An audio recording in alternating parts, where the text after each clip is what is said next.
actually not pouring.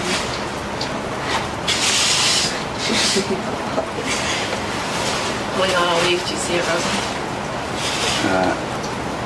It helps the other shot I've got. Oh, yeah, you got a face. Good call.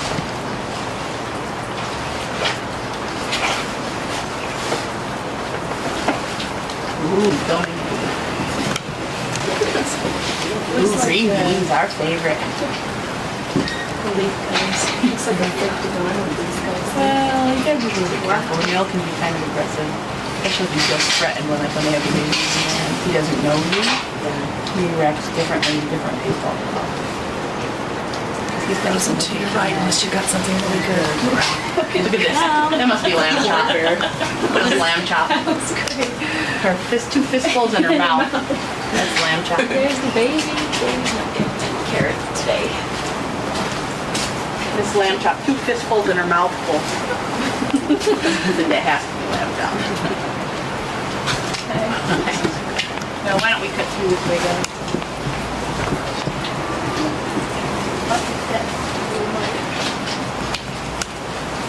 Stop raining sometime.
Okay, great. Thank you very much. Thank you.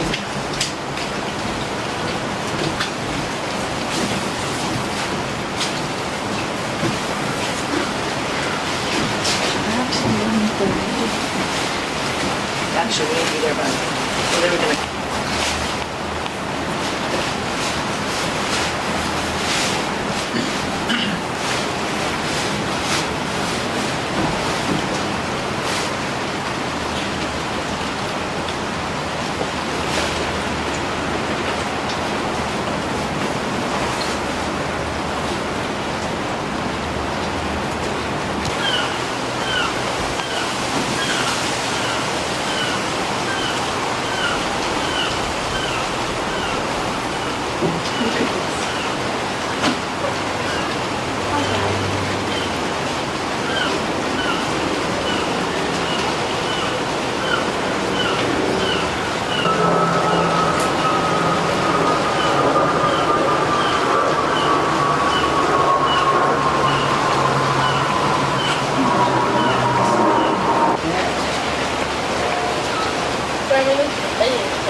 They're so nice. Tolerance of the young.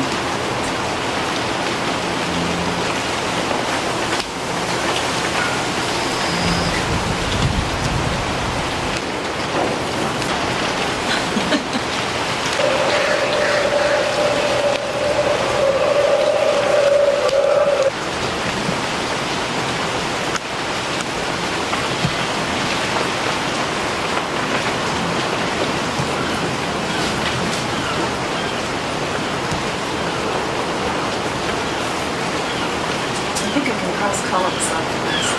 Yeah, okay, great. Good call. This is my husband. That's Hey, Simon! Come on! Come on, Simon! Good boy, Simon! Oh, Simon! Come on up! Go on, hide for me, Simon! You go up in the tree! Go on!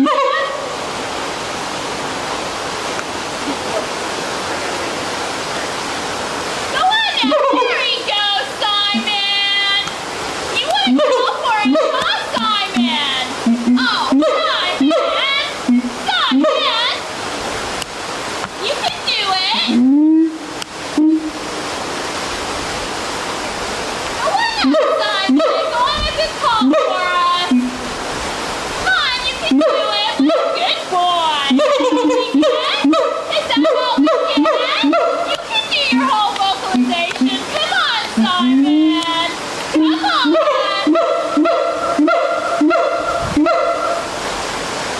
That's not very good. That's not very good. That's not very good.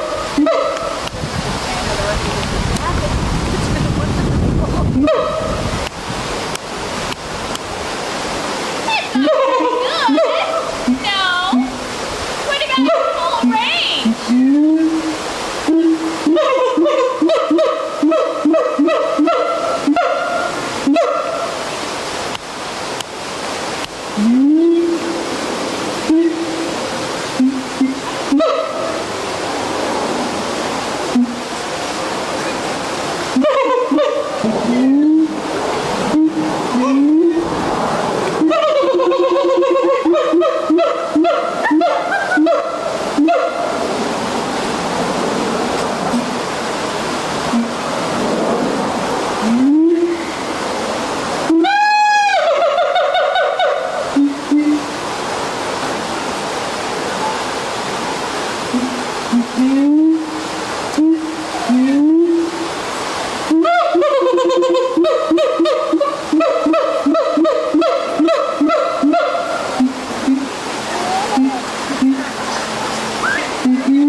version. We were holding our breath. Okay. Thank you and the whole team for the good work. Thank you very much for all your support. Okay. Major institutions update.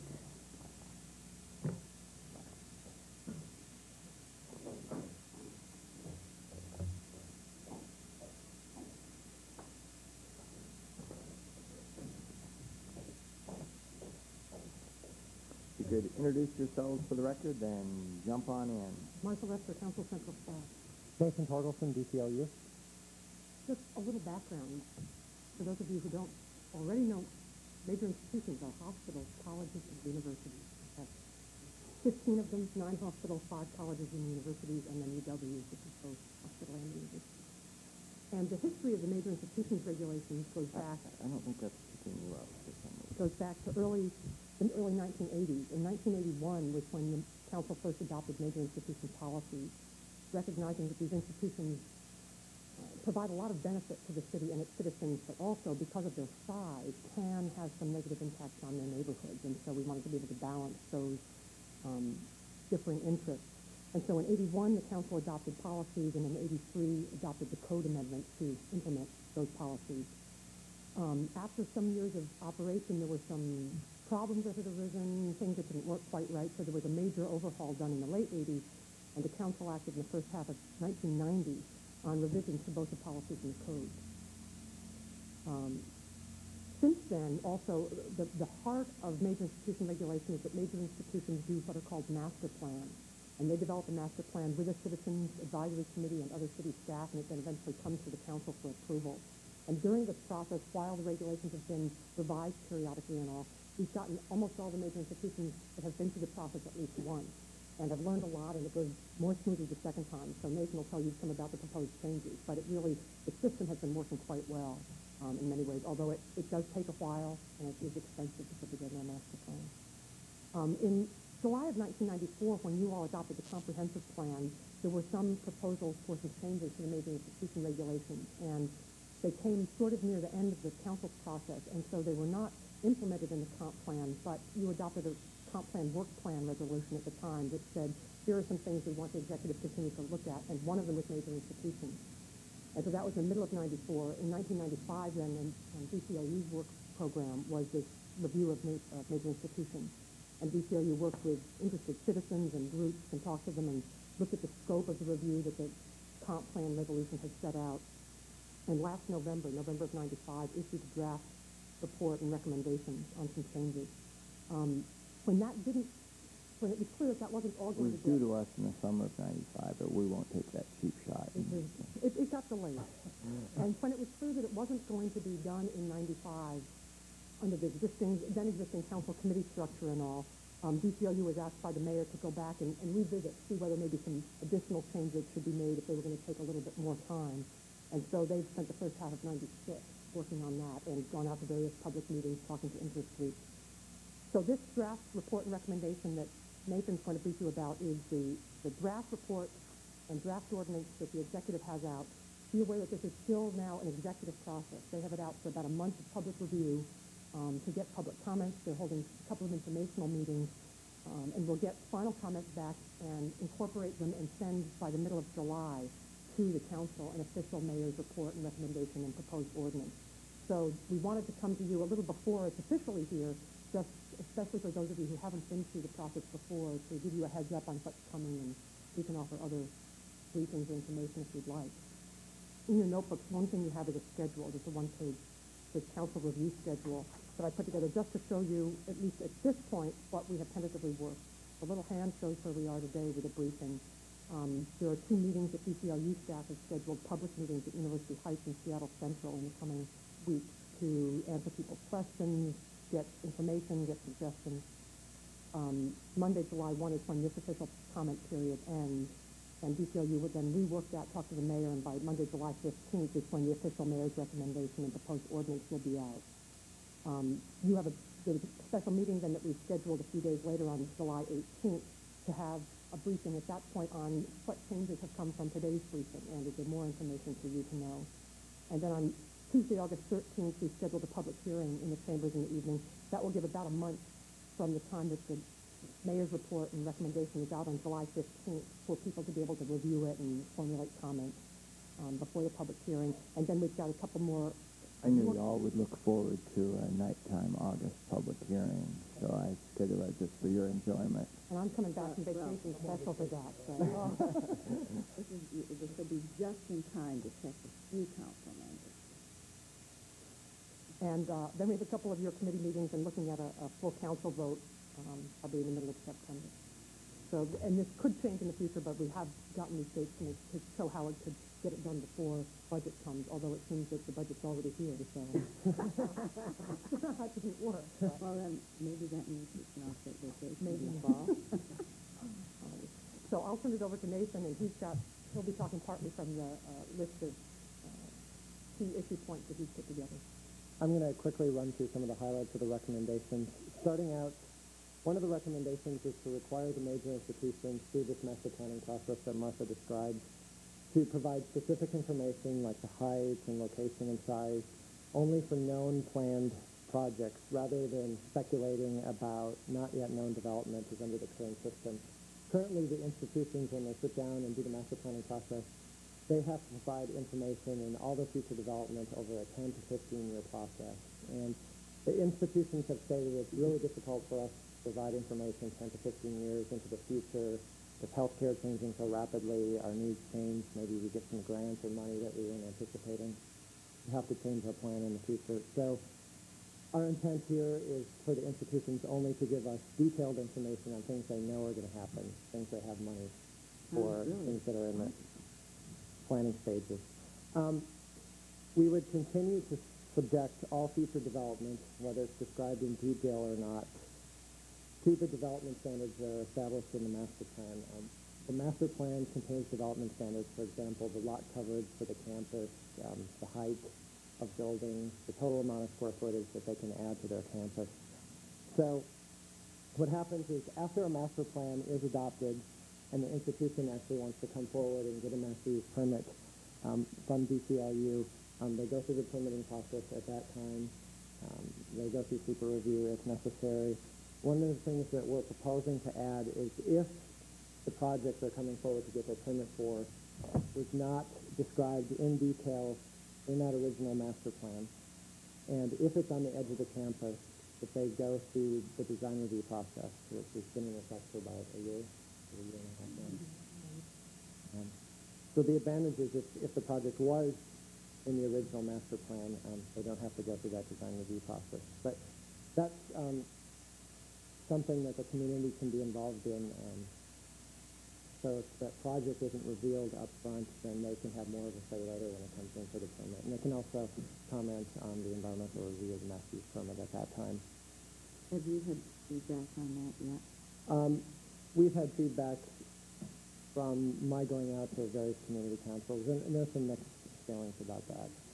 Some people are concerned, citizens are concerned that they don't have all the information up front, but other citizens have said, well, we kind of like this change because the process the way it currently is, we get some false expectations because the institution proposes all these structures, and a lot of times they don't happen. U is Skagit. And V is Boundary. Oh, this is the smaller. I'd have to get out the large. That's the smaller than 700. Let me get the greater than 700.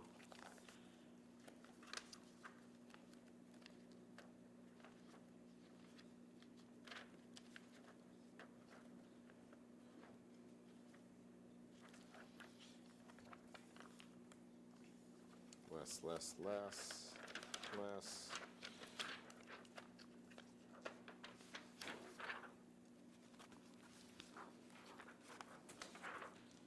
Oops, that's the cost. Let me get the FTs so I get the same graph.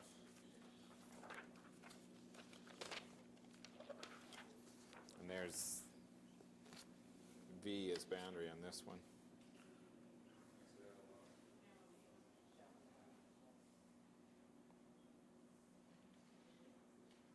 Actually, you'll have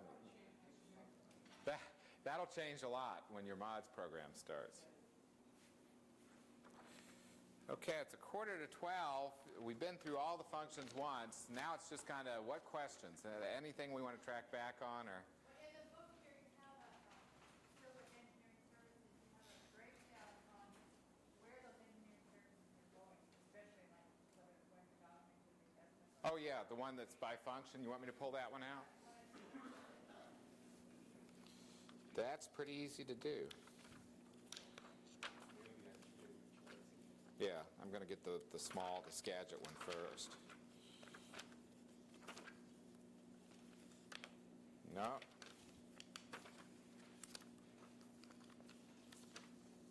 Oh, it's right there. It's on the very next page. No, it just looks next. Here it is. Is this the one?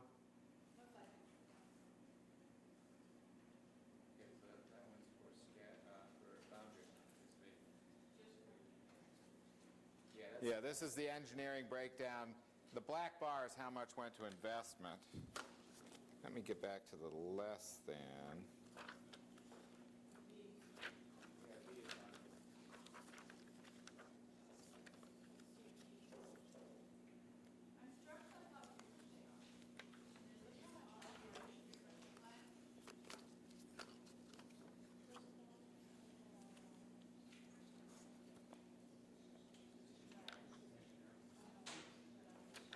Yeah, keep in mind, it's a snapshot for 1 year, so it's very reflective of what the company was working on that year.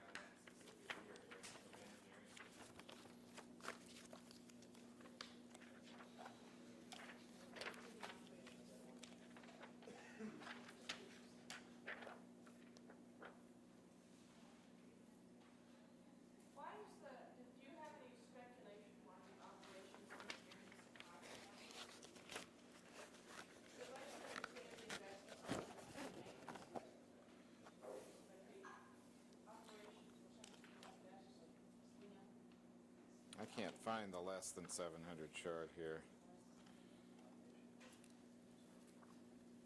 It's hard to look in these slides here. He's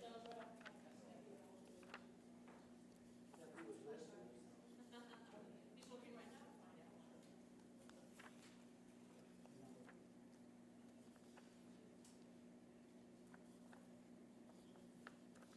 No, but it's got to be farther back in here.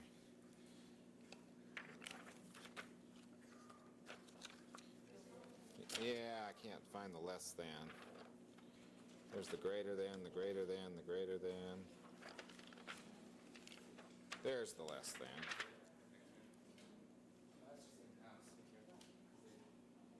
That's in-house. That's total. There. There you go. Okay, here's...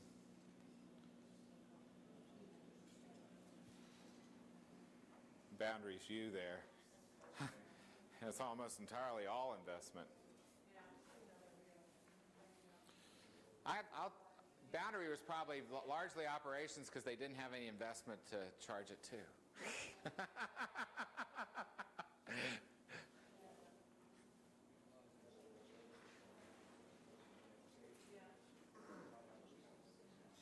An awful lot of people who have sophisticated automated plants and automated controls have a fair amount of engineering to support that operations. You know, the fully automated stations have a lot of operation support. I mean, that's one of the things we saw. Well, Rod's setting the table back there. It's the quarter till eye. Did you notice any of the cost categories differences between IOU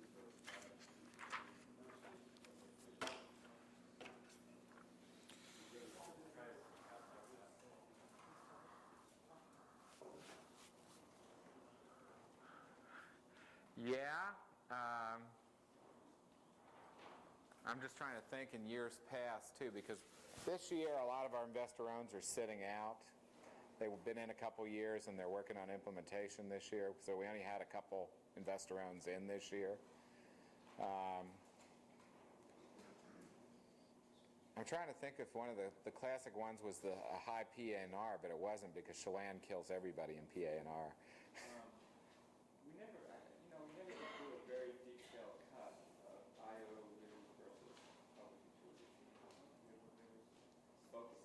No. And we've had leaders in We've had leaders in all.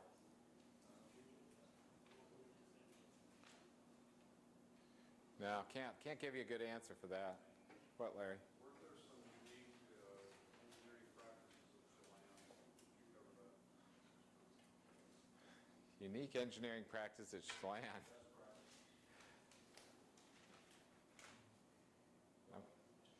The only thing that we saw at Chelan that was unique about them was the really high percentage of contract engineering they had.